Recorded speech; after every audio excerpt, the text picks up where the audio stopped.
Terra's story, Chapter 46. At 4-something a.m., Terra bolted awake with an image of neon colors flashing in her brain.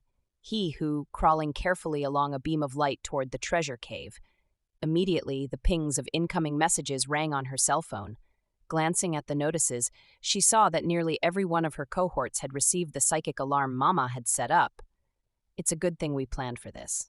She sat up, drank some of the water in the glass on her bedside table, then settled herself comfortably. Legs crossed in half lotus, backbone straight and balanced. Relax, breathe.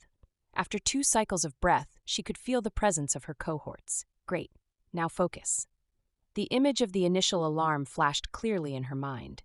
The slow, steady movements of he whose shadow self easing through one-dimensional membrane after another, clinging to the light portal, or flattening against it to absorb enough light to get through the next dimensional barrier. Watching, Terra felt a flash of anger but coached herself. Love, Terra, love for all creation, especially Mother Earth. Let your love flow freely, not discriminating, just like Mother Earth does. She felt herself lighten as she set aside judgment for the twisted creature scrabbling toward meaningless treasure. Her heart expanded with the joy of participating in the game of life, seeing him as just a pawn about to be sidelined. Once she let go, thinking of he whose attacks as anything personal, the spark of compassion ignited again. Now, just as they'd planned, the wave of love became a tsunami paused in its buildup of power, waiting. Terra felt it around her, solid in the force of its energy, glorious in the vibration of oneness and well-being. She watched he who reached the mouth of the cave and flattened against the beam of light to crawl through the opening. Once inside, he bounded to his feet, cackling wildly. At just that moment, the wave released. The tsunami flowed all around the cave like a gigantic moat whose waters rose higher and higher, then closed around the top and the bottom, holding the cave and everything in it inside its bubble of loving intention. He whose eyes bulged and he began to scream, backing away from the edges of the cave until he fell across the chest containing the treasure. He lay there stunned, all interest in the contents of the chest vanished as he tried to protect himself from the mist emanating from the walls of energy now containing him. He crawled to where the beam of light had penetrated the pocket dimension and tentatively tried to retrace his path. But as soon as he drew close to the bubble, he began to scream in pain. He scrambled away and sat huddled in the center of the cave, trembling. This time the spark of compassion flared easily within Terra.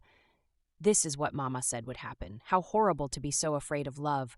What a hellish torment to be so afraid not only to feel, but to twist every loving intention projected toward you as hurtful and harmful. Staring across dimensions as she was, Terra's etheric vision expanded until she could see the empty space inside he, who, where his heart should have been, the hollow filled with cruel and ugly distortions. Using the force of his hatred, snorting and hacking, he stirred the ugliness within him, called it up, and spit out a demon. Then another, and after that, another.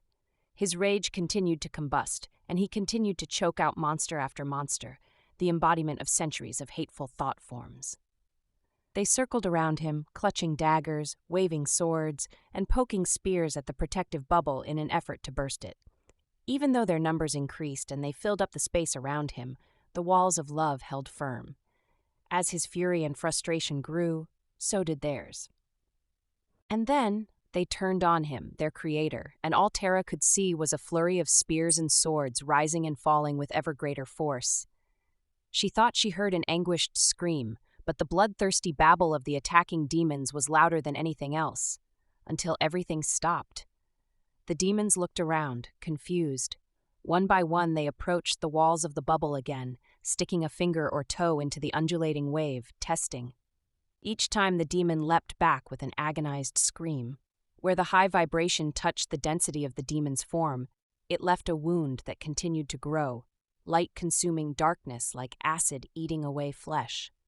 In the center of the cave where he who had been, nothing remained but a grisly scatter of blood, flesh, and bone.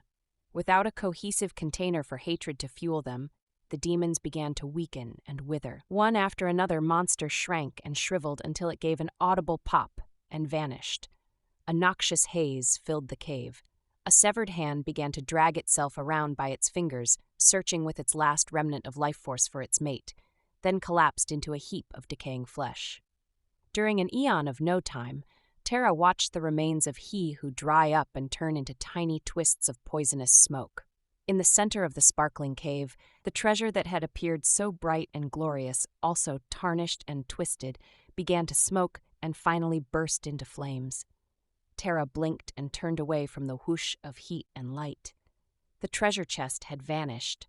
All that remained in the center of the cave was a grocery cart piled high with bundles of bills. As she stared, flares of color began to shoot out from the bubble of loving intention surrounding the cave like rainbow lightning bolts. The cave began to shimmer.